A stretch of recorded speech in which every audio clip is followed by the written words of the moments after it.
The one to watch.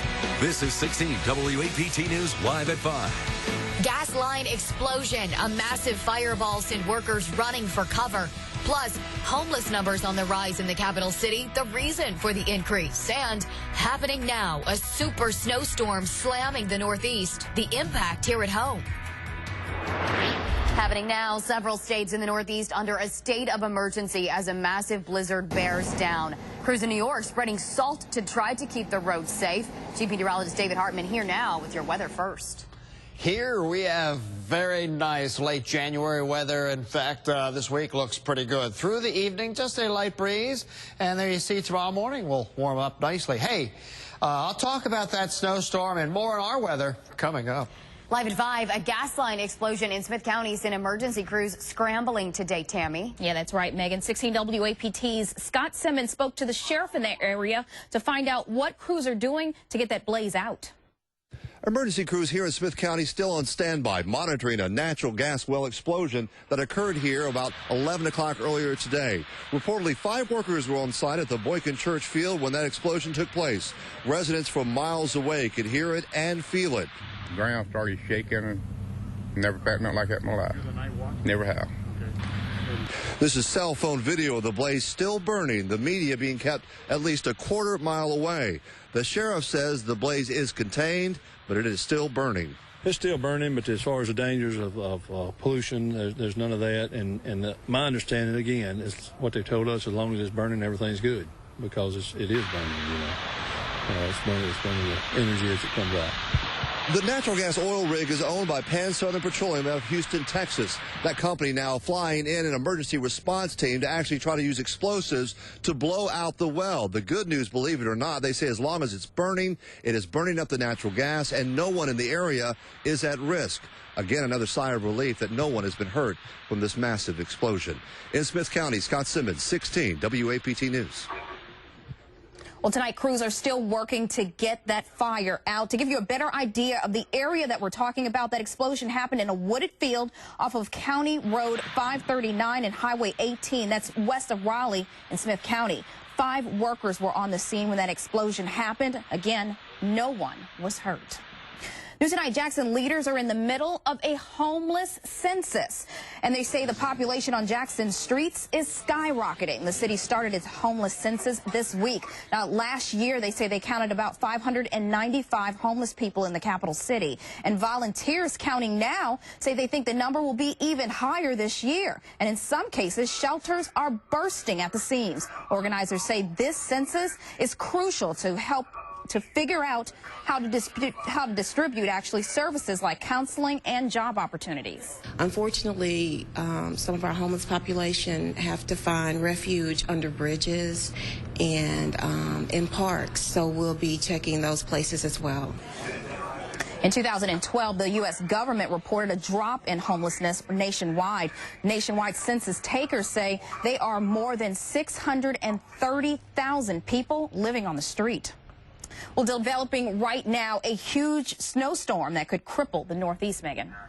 Tammy, this storm could affect connecting flights for hundreds of people leaving out of the Jackson airport. We talked to travelers heading to the Northeast, bracing for a long trip, just in case he gets stuck now. Calling ahead to my job to make sure everything's still a go up there, you know, in case I get stuck somewhere that, you know, I'll have somebody to take my place. So hopefully everything's good. The Jackson Evers Airport says right now they expect all flights to take off as scheduled, but they advise passengers with connecting flights to contact their airlines. Federal leaders are bracing for the worst along the East Coast as well. 16 WAPT's Nicole Killian live in Washington, which is on the tail end of this system. Nicole. Yeah, that's right, Megan, and we were outside a little earlier. Really not much going on here aside from a little light rain and snow, but we are expecting a couple of inches later on tonight. But, of course, up north, it's a much different story. It's the calm before the storm. Salt trucks and shovels standing by for what could be an epic snowfall. You can't underestimate this storm. This is not a typical storm. It's going to pack a real punch. New York. A storm of this size poses a threat to public safety. Boston. This is an all-hands-on-deck activity. Philly, all in the bullseye, expecting anywhere from 1 to 3 feet. It is a serious blizzard. It should not be taken lightly. States up and down the eastern seaboard declaring states of emergency. With the kinds of snowfall that are being talked about, 22 inches to 3 feet of snow, that it would be very difficult to recover. Many local roads, schools, and mass transit shut down for the duration as airlines canceled more than 5,000 flights nationwide.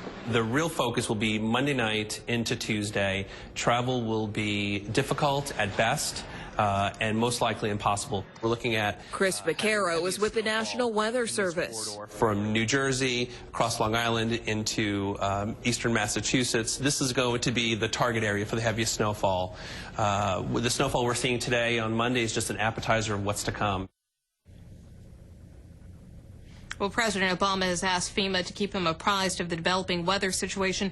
The agency tells me it's on standby to help any area that needs assistance. Live in Washington, Nicole Killian, 16 WAPT News. Okay, Nicole, thank you. We asked Entergy whether they would be heading into the storm. They say they won't know until the storm has already hit, but if it gets really bad, they could end up sending crews to help out. Crews from Mississippi went to the Northeast to help out with Superstorm Sandy. And military planes from Mississippi are flying right into the storm this week. The hurricane hunters based at Keesler Air Force Base in Biloxi are going into the heart of the blizzard in Boston.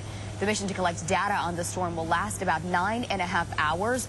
They'll send the National Weather Service information along the way. And of course, we just heard the governor of New York say in that piece that this is a serious blizzard, David. We'll see about that. I have the advantage that I can forecast that I don't have to worry about repercussions. Sure. It may miss New York City. Okay. Here's the look, and you see the red areas are blizzard warnings, and the pink is the winter storm warnings. I'm going to show you the water vapor, and it really looks like the brunt of the storm is going to affect Long Island up into southern New England. And I think New York City will be just on the edge. They may be up near 10 inches or a foot, which is a lot of snow, but not as crippling as it could be. And I think Philadelphia is a miss for the heavy snow. But that is really beginning to wind up, and the winds are going to be very high. Out on Long Island, they could be over Hurricane 4. So part of southern New England, and I think Long Island in the bullseye. Okay, David. And don't forget, 16 WAPT always has you covered right here with our 16 WAPT weather app. You can also keep up with severe weather on WAPT.com. Developing tonight, Jackson police investigating 2 deadly shootings, Ryan. Megan, over the weekend, police say they found Jarrell Brown shot to death inside a car at the Park Springs apartments. JPD says they found Brett dead at 1 in the morning. Another man was laying unconscious right next to him in the passenger seat. Neighbors we spoke to did not want to go on camera, but they say they heard the gunshots. Around here, your little car break-ins and stuff like that, but I ain't never heard of a murder. Jackson police are searching for suspects. They're searching for a gold or brown Chevy Trailblazer. And JPD is also investigating who shot and killed a man in his very own driveway. This happened Saturday in the 4000 block of Oaklawn Drive. Police say someone shot 41-year-old Percy Thomas in the head as he was pulling into his garage. Thomas died at the hospital. Now, if you have any information, call Crime Stoppers at 601-355-TIPS. And life in prison for Macomb man accused of murdering his boyfriend's father. A jury convicted Greg Fortenberry of first-degree murder in the death of 53-year-old Kenneth Thompson. Today, a judge ruled he'll stay behind bars with 0 chance of parole. Fortenberry had just gotten out of prison before the attack in 2013. 3 others, including the victim's 16-year-old son, are still waiting for their day in court. And Megan, a former state senator, is facing embezzlement charges tonight. Investigators have indicted Tommy Robertson on 5 counts of embezzlement. He's accused of using his position as a board attorney to take more than $400,000 he was supposed to distribute. He turned himself in to sheriff deputies in Jackson County this weekend. He is out on a $50,000 bond tonight. And developing tonight, Tammy, a drone lands on the White House causing a big scare. Yeah, that's right, Ryan. Take a look at it right here.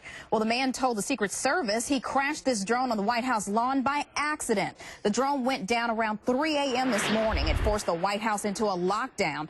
Dozens of agents searched the grounds. This drone crash comes as the FAA considers new rules for the use of these small unmanned robots. I think we're mindful of incidents like this and what it does to public perception, but we're also extremely pleased that the overwhelming majority are using UAVs recreationally safely. Now, investigators say the drone operator is a Washington resident, and they say he's cooperating with the investigation. The president and first lady were not at home at the time because they're still traveling in India. Well, some Jackson voters will hit the polls tomorrow to elect a new Ward 3 city council member. This is Commitment 2015. Here is the list of the candidates for the special election. You see them right there on your screen. Polls open at 7 a.m. tomorrow. If necessary, a runoff election will be held Tuesday, February the 10th. Now, the special election will fill the seat left vacant by Larita Cooper Stokes. Voters elected Stokes as a Hinds County judge. Well, happening tonight, State Senator Chris McDaniel making a stop in the Metro. McDaniel announced he's formed a new group called the United Conservatives Fund. The group is designed to help conservatives across Mississippi and the nation get elected to political office. Now, you may remember McDaniel lost a primary runoff to incumbent Thad Cochran in May before challenging the results to the state Supreme Court. That speech will be at the Holiday Inn near Trustmark Park. It's scheduled to begin at 6 p.m. And in just 2 days, potential 2016 presidential candidate Mitt Romney will speak to a sold-out crowd of students at Mississippi State. The school invited Romney to be part of its global lecture series on Wednesday. Romney captured over 55% of the vote in Mississippi in the 2012 presidential race. Earlier this month, he told a group of campaign donors he would still like to be president. Well, Megan, some Mississippi doctors are against a bill that could loosen rules on childhood vaccinations in schools or daycares. Tammy, health officials say loosening those requirements could put people at risk. The group Mississippi Parents for Vaccine Rights argues the government should not decide whether and when they should immunize their children. This bill is set to be debated in the House Education Committee. Public health officials say Mississippi ranks best in the country for childhood immunization. And this brings us to our Facebook question of the day. We're asking if you think parents or guardians should be able to opt out of having their children vaccinated. Here's a comment from Amy. She says vaccinations are to prevent widespread disease. Our current policy has worked very well. It would be a step backwards to change it. But Frederick says, I'm not against modern medicine, but I'd like to have the final decision on what is injected into my children. We would love to hear what you think tonight. Join this conversation on the 16 WAPT Facebook page or on Twitter. The former commissioner of public safety in Mississippi has died. George Phillips died after a long battle with cancer. He served as special counsel to Senator Thad Cochran for 6 years. He was also the director of MBN before becoming the commissioner of public safety. A public memorial service will be held at First Baptist Church in Jackson. A road warning tonight. MDOT crews will temporarily shut down the left eastbound lane of I-20 over the Pearl River Bridge in Hinds and Rankin counties. Crews will be inspecting the bridge tomorrow from 9 in the morning till 4 in the afternoon. As officials in the Northeast are warning people to stay off the roads, here is a look at what they are dealing with so far. In Boston, the city covered in snow. Let's send it back to David now. Yeah, they had a lot of snow over the weekend from a weather system, and now this one, Boston, they should get quite a bit. The Patriots got out of town, though. They did, just in so time. They're out in Arizona for the Super Bowl. You can see there's not a whole lot going on in the Northeast right now. That'll pick up tonight, but really you go into the central states, those are 70s in Oklahoma and North Texas. Well, I'll tell you, if those kind of temperatures are headed this way, coming up. Plane crash rescue. Terrifying moments for a pilot as he ditches his plane mid-air. Plus, 2 bodies found in the search for a couple who went missing after a